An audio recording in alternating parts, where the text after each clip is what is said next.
I'm deeply appreciative of my friend Matt Meyer for getting me in touch with and giving me information about this important conference in Cape Town.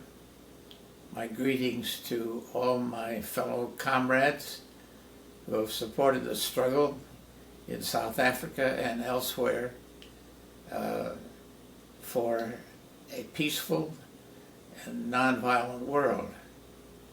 I think back to my early information about the South African apartheid situation. My friend Bill Sutherland came back from a trip to Africa where he had talked with publicists for the African National Congress with the information that there was going to be in a few weeks a campaign called the Campaign Against Unjust Laws, to defy unjust laws, the apartheid laws. This appealed to me very much because it reminded me of some of the things we had done in this country in challenging racial discrimination, especially through the Congress of Racial Equality, of which I was executive secretary at the time. So reminding me of that, I said in reply to communications from South Africa that we would like to support the campaign. This particularly came from Walter Sisulu, who was the General Secretary of the African National Congress.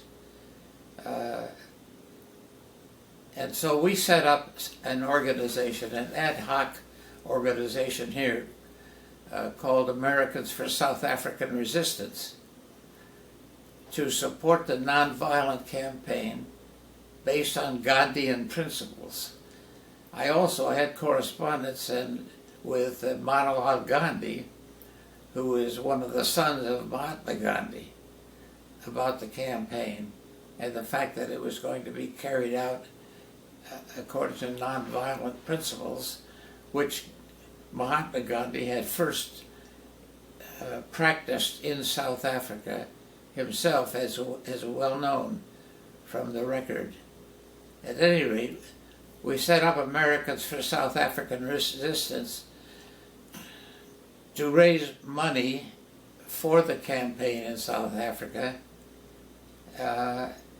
which would be used for families whose breadwinner had been arrested in the campaign,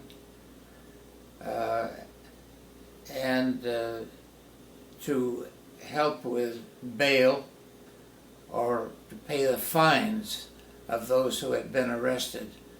So it was that we continued with our work in supporting the South African campaign until it ended towards the end of 1952. Then we decided the work is not yet done, that Africa was a continent mostly under colonial domination, and therefore we transformed the Americans for South African Resistance to the American Committee on Africa.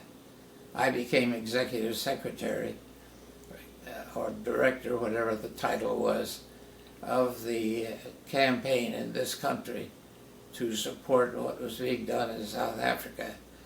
This meant that we dealt not just with the campaign in South Africa, but with other of the countries, particularly I think of Zambia, which had been Northern Rhodesia, where we had a close relationship with Kenneth Kaunda, who was the leader of the ANC in Northern Rhodesia.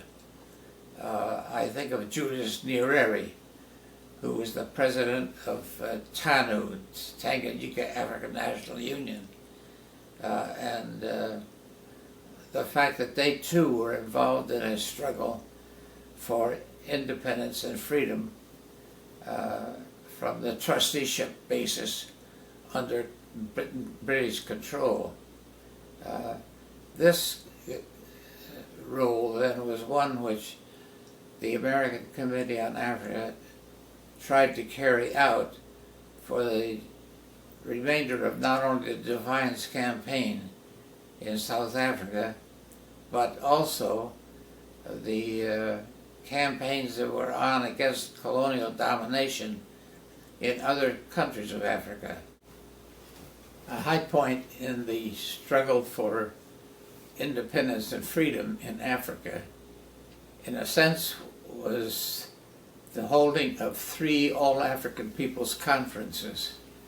The first one in Ghana, Accra, because Nkrumah had been so important in the struggle for the first African country south of the Sahara to gain independence. And the second conference was held in Tunis, in Tunisia, a year later. And then the third one was held in Cairo. And this then led to the formation of the Organization of African Unity. But with this as a beginning of the struggle, not just in South Africa, but elsewhere throughout the continent, this was led to a freedom for the African countries, and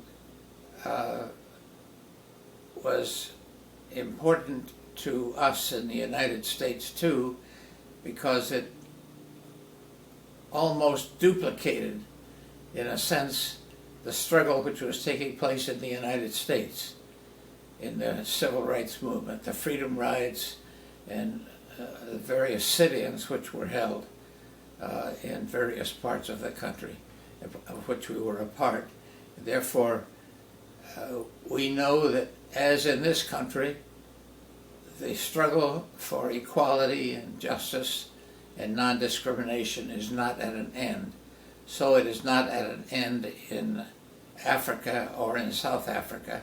As the phrase goes, a luta continua, which became popularized in particularly the Portuguese colonies of Angola and Mozambique and Guinea-Bissau. Much more could be said, but my greetings to friends and comrades in South Africa at this particular conference, and for all those who are struggling for freedom and peace throughout the world.